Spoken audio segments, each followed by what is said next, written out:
सबको नमस्कार दोस्तों। देखिए, आज मैं एक जानकारी लेकर आया हूँ दोस्तों, जो बहुत ही महत्वपूर्ण है। ठीक है, इसे एकदम महत्वपूर्ण लेके चले। जैसे बहुत सारे पैसेंजर क्या सोचते हैं, जहाँ से गाड़ी स्टार्ट होती है वहाँ से अगर टिकट मैं बुक करता हूँ तो सीट मिलने का ज़्यादा संभावना रहती है, और ऐसा होता भी है दोस्तों। अगर मान लीजिए, देखिए मैं तो कन्याकुमारी में हूँ, सीधा सा बात। ठीक है, मैं यहीं का उदाहरण देता हूँ आप लोग को। एक गाड़ी चलती है कन्याकुमारी से दिल्ली जाने के लिए। आपने टिकट बुक किया कन्याकुमारी से दिल्ली तक दोस्तों, ठीक है। लेकिन आपको आना है एर्नाकुलम में। एर्नाकुलम यानी कि 7 घंटा के बाद में, 7 8 9 स्टेशन के बाद में आना है। ठीक है, एक्चुअल आपको एर्नाकुलम में आना है, लेकिन आपने टिकट काटा है कन्याकुमारी से। तो इस केस में आपको क्या करना है, एकदम इसको ध्यान से सुनने वाली बात है।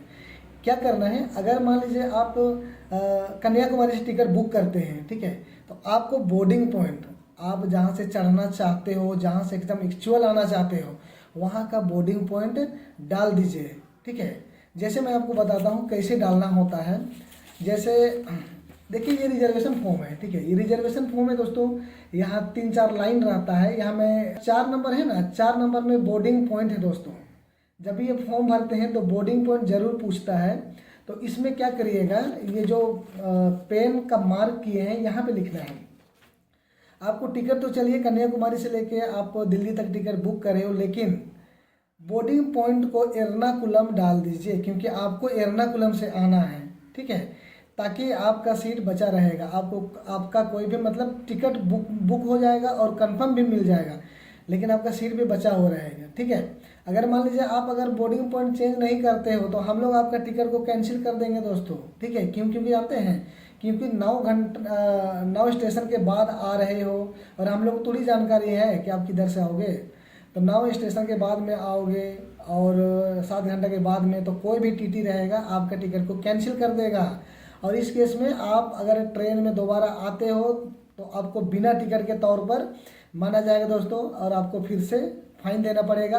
वो भी फाइन दे के, वो जो आप टिकट बुक किए थे ना, उस सीट में वो सीट नहीं मिलेगा आपको सीधा जनरल में जाना पड़ेगा। ठीक है, इसीलिए ध्यान रखिए, जब कभी भी आपको लगता है स्टार्टिंग स्टेशन से, शुरुआती स्टेशन से अगर मैं टिकट बुक करता हूँ तो कंफर्म होती है, तो आप बोर्डिंग पॉइंट को ज़रा ध्यान दीजिएगा। ठीक है, और इसमें और एक बात है, इसी में मैं जोड़ के बताता हूँ। अगर मान लीजिए आपने टिकट बुक किया कन्याकुमारी से, और आपका बोर्डिंग पॉइंट डाला आपने एर्नाकुलम। अब मान लीजिए आप घूमने चले आए कन्याकुमारी, आप घूमने चले आए, उसके बाद आपको लगा उसी दिन कि नहीं, मेरा टिकट तो मैं यहीं से बुक किया हूँ, मैं कन्याकुमारी से बुक किया हूँ, अब मैं यहीं से चढ़ूँगा।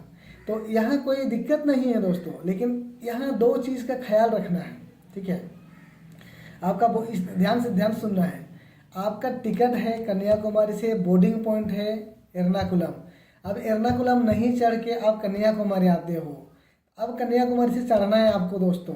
तो यहाँ 2 कंडीशन होती है। ठीक है, अगर मान लीजिए गाड़ी में वैकेंसी है तो आप अपना सीट में जाके बैठ सकते हो, आपको दूसरा टिकट नहीं लेना है, लेने का ज़रूरत भी नहीं है, क्योंकि आप वहाँ से लेके, आप कन्याकुमारी से लेके दिल्ली तक पे कर चुके हो। ठीक है, इसमें ध्यान से सुनना है, यहाँ 2 पॉइंट बता रहा हूँ मैं। ठीक है, ये रही अगर गाड़ी में वैकेंसी है तो का बात है। अगर गाड़ी में वैकेंसी नहीं है दोस्तों, तो आप अपना सीट में नहीं बैठोगे, आपको जनरल क्लास से एर्नाकुलम तक जर्नी करना है। ठीक है, उसके बाद में एर्नाकुलम में फिर अपना सीट में आना है दोस्तों। ये 2 कंडीशन है। अगर मान लीजिए गाड़ी में वैकेंसी नहीं है, फिर भी आप अपना सीट में जाके बैठ गए हो, जबकि वो सीट को कन्याकुमारी से लेके एर्नाकुलम तक कोई आदमी उसको बुक किया है, अब आप उस सीट में जाके बैठ गए कि ये मेरा सीट है, तो ये गलत है। ये गलत है क्योंकि वो सीट कन्याकुमारी से एर्नाकुलम तक वैकेंट है, तो उस सीट को कोई भी पैसेंजर बुक कर सकता है।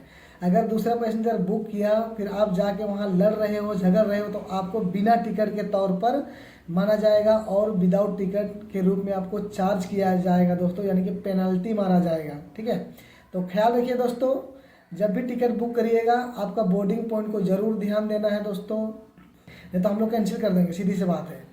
तो ठीक है दोस्तों, आई होप आप लोग को समझ में आया होगा। तो आज के लिए इतना ही दोस्तों, चलिए सबको जय हिंद दोस्तों।